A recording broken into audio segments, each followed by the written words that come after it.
Elle a eu cette lettre magnifique. Et maman avait cette lettre dans son portefeuille. Oui, toujours. Jusqu'à la fin de sa vie, elle avait cette lettre pliée dans son portefeuille, qui était vraiment une lettre importante. Et de temps en temps, elle la ressortait et on pleurait, parce que c'est une lettre qui fait pleurer, vraiment. Hein, et moi, les rares fois où j'ai vu maman pleurer, c'est justement en nous lisant cette lettre. Quand elle nous a montré la lettre de Kurt, là, elle pleurait.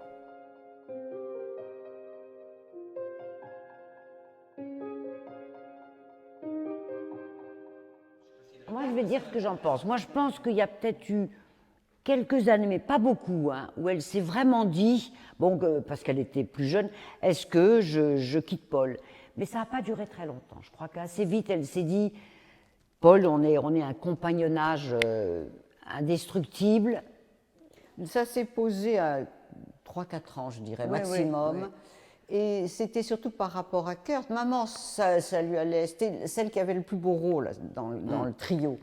Elle le disait d'ailleurs.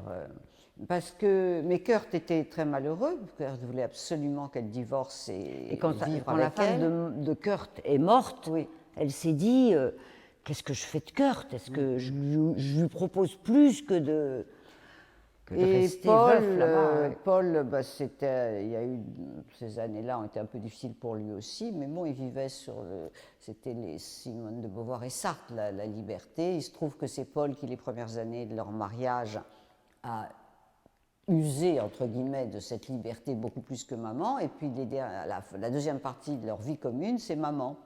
Donc chacun était très élégant, mais on a bavé. Mais de toute façon, quelle que soit la solution, je crois qu'on bave sur 50 ans de vie commune.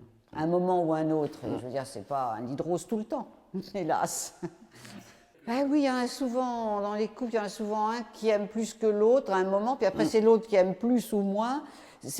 Parfois c'est ensemble, mais oui, à la fin, oui. Enfin, la deuxième partie de leur vie commune, 20 ans, disons. Quand même, Paul a vu pendant 15-20 ans arriver tous les jours une lettre. En plus, elle était reconnaissable parce que c'était par avion de Kurt. Avec sa grande écriture, tous les jours. Tous les jours. En et donc, il disait, Irlande, tiens, c'est pour toi, c'est pour toi.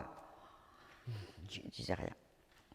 Parce que ce qui rendait maman folle, c'est qu'il lisait le Reader's Digest, par exemple. Sa culture littéraire, c'était ça la rendait folle. Mais elle lui a toujours reconnu une richesse émotionnelle, une psychologie pour les sentiments, une finesse. Oui. Et ça, elle a toujours admiré ça beaucoup chez Kurt. Mais il y avait tout un autre pan. Elle dit à un moment, quand on est en voiture, il parle que des voitures et des camions qui croisent. Je veux dire, il ne parle pas du paysage, de la beauté du paysage.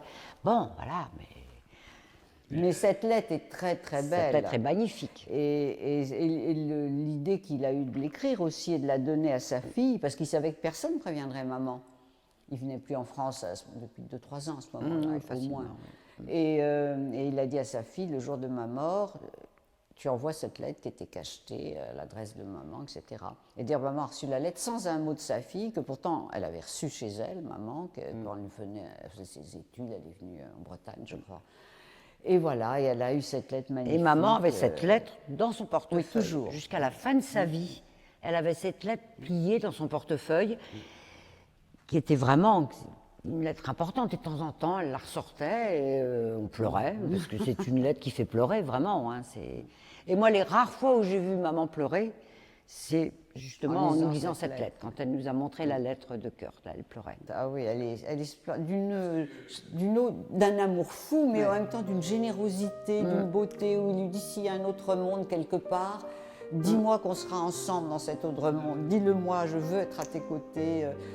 Où il demande pardon à tous ceux qu'il a pu blesser. Il pense à Paul, évidemment. Sa femme. Et sa femme, bien sûr, mais qui était morte à ce moment-là. Mais bon, c'est une lettre magnifique. Quand ce cœur cessera de battre, ce cœur qui n'a battu que pour toi, tu liras ces mots. Enfin voilà. Je vais replorer là si on parle de cette lettre. C'est une lettre vraiment bouleversante, quoi. Ouais.